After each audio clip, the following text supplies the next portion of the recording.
é um conjunto de leis e regras fundamentais para a nossa sociedade. São leis que regem o nosso país, o governo, o Estado.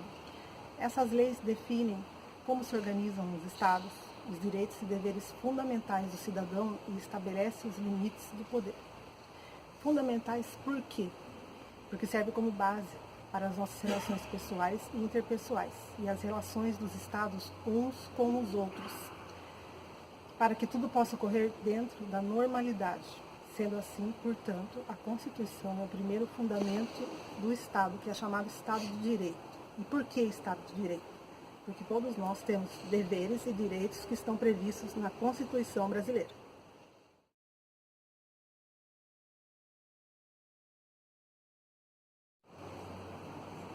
Agora a gente vai falar sobre a Constituição de 1988, que é a atual Constituição que rege o nosso país. Ela é a 7ª Constituição do nosso país. Ela surge no fim do regime militar. Na verdade, ela vem em resposta ao regime autoritário, porque ela se preocupa com a liberdade de cada indivíduo. Esta Constituição que rege o nosso país, até os dias de hoje, ela é conhecida como a Constituição Cidadã. Ela foi promulgada em 5 de outubro de 1988. Promulgada, quer dizer, ela contou com a participação da população em sua elaboração e foi aprovada por representantes do povo. Quem são os representantes do povo? São os deputados e senadores, numa Assembleia Constituinte composta por 556 parlamentares, no governo de José Sarney, e a Assembleia foi presidida por Ulisses Guimarães. A nossa Constituição é uma Constituição aberta. O que quer dizer aberta? Ela possibilita emendas. Agora eu vou falar sobre as principais comparações em relação às constituições anteriores, que são alguns benefícios que essa Constituição de 1988 vem trazer. Surge a liberdade de expressão, surge a liberdade de imprensa, o voto passa a ser facultativo para aqueles que têm entre 16 e 18 anos. Facultativo quer dizer, eles podem votar ou não. Surge uma ampliação dos direitos trabalhistas. As pessoas do campo e as empregadas domésticas passam a ter mais direitos. Surge o abono salarial, surge também o seguro-desemprego. Esses são alguns dos benefícios que essa Constituição atual que rege o nosso país vem a trazer. Mas, se formos ver nos dias atuais, na realidade, a sua teoria está muito distante. Por quê? Porque o nosso país é um país que tem muitas desigualdades sociais.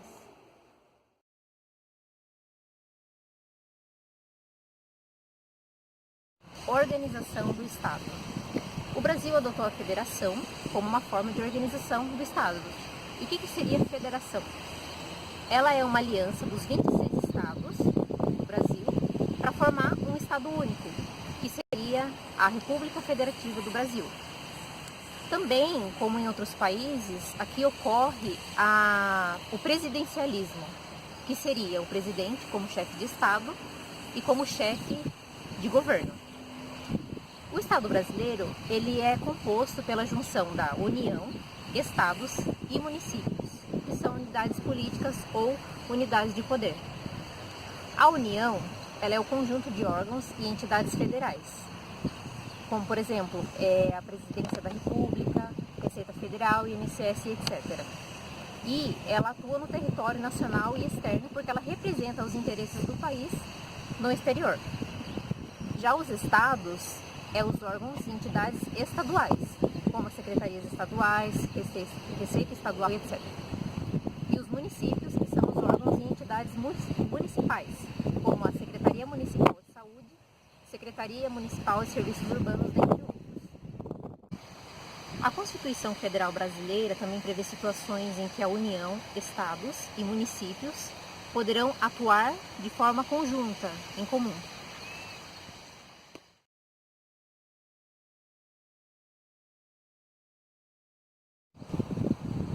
O Brasil tem uma clássica divisão de poderes, que é baseado na teoria de tripartição dos poderes do filósofo francês Montesquieu. São 3 poderes: o legislativo, executivo e judiciário. Os 3 poderes, eles estão equilibrados e cada um é fiscalizado pelos outros 2. O O Poder Executivo, ele é aquele formado pelo presidente, o seu gabinete de ministros, secretários, e ele governa o povo e administra os interesses públicos. Já o Poder Legislativo, ele elabora as leis, aprovando, rejeitando e fiscalizando as propostas feitas pelo Poder Executivo, que é o anterior. Em contrapartida, também o presidente, ele tem o poder de vetar alguma lei.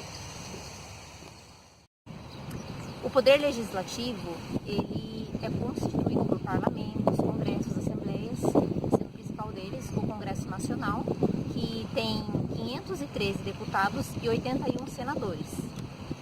Já o Poder Judiciário, ele garante que as leis sejam cumpridas e ele precisa julgar de maneira imparcial qualquer conflito que surja no país. O departamento mais importante é o Supremo Tribunal Federal, que tem 11 ministros, ou no caso juízes, e abaixo dele outros tribunais. Bem, esses três poderes, eles estão em pé de igualdade, ou seja, nenhum é maior que o outro, gerando assim a democracia.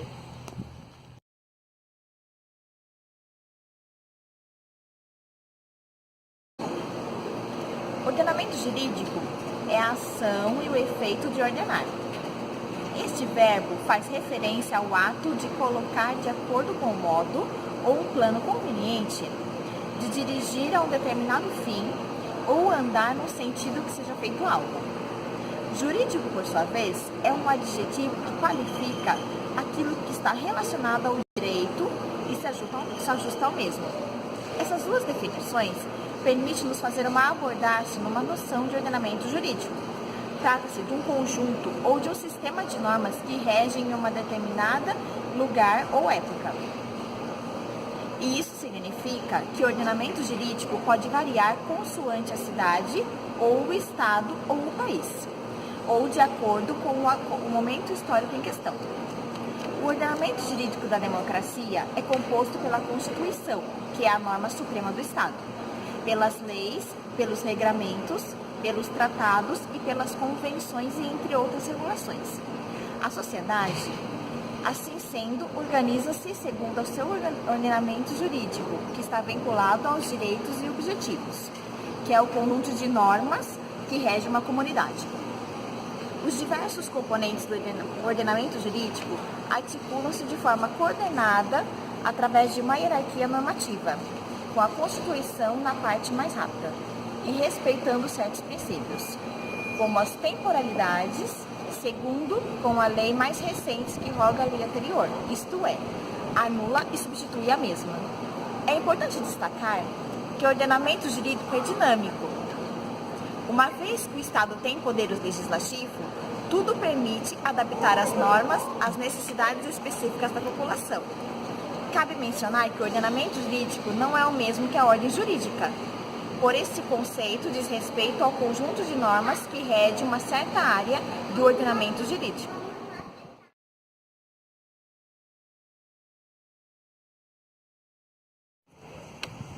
Instituições democráticas nada mais é do que formas do Estado de preservar a democracia e nossos direitos fundamentais, sociais, direitos e deveres coletivos e individuais, por meio de instituições nacionais, permanentes e organizadas.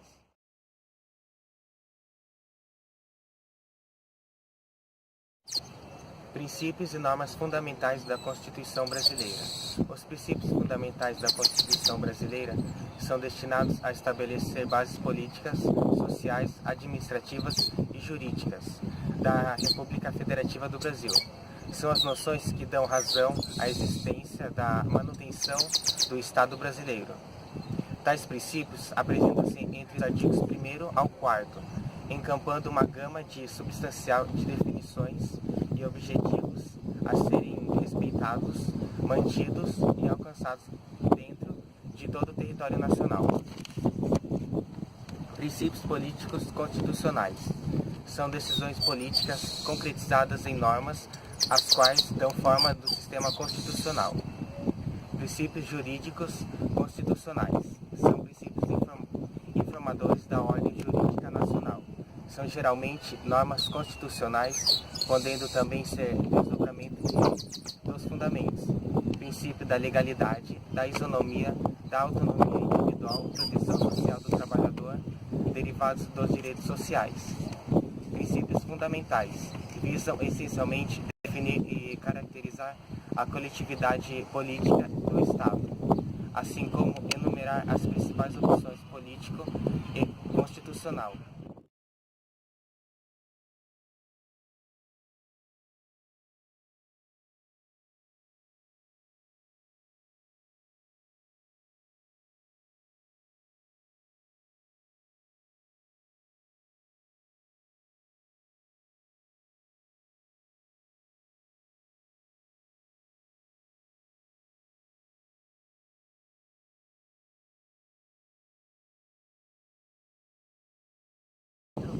E com isso, então, pode haver a gente do céu. E organizadas. Nossa!